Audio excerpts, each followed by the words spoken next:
கர்த்தருடைய பரிசுத்த நாமத்திற்கு ஸ்தோத்திரம். இன்றைய நாளுக்கான தேவ வார்த்தை ஏசாயா 59ஆம் அதிகாரம் 21ஆம் வசனம். உன்மேல் இருக்கிற என் ஆவியும் நான் உன் வாயில் அருளிய என் வார்த்தைகளும் இது முதல் என்றென்றைக்கும் உன் வாயிலிருந்தும் உன் சந்ததியின் வாயிலிருந்தும் உன் சந்ததியினுடைய சந்ததியின் வாயிலிருந்தும் நீங்குவதில்லை என்று கர்த்தர் சொல்கிறார். இது எனக்கு அவர்களோடு இருக்கும் என் உடன்படிக்கை என்று கர்த்தர் சொல்கிறார். இன்று பிறந்த நாள் மற்றும் திருமண நாள் காணும் அனைவருக்கும் இயேசு கிறிஸ்துவின் நாமத்தினாலே வாழ்த்துக்கள்.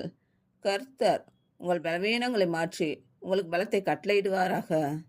கர்த்தர் உங்களையும் உங்கள் பிள்ளைகளையும் உங்கள் பிள்ளைகளின் பிள்ளைகளையும் ஆசீர்வதிப்பாராக.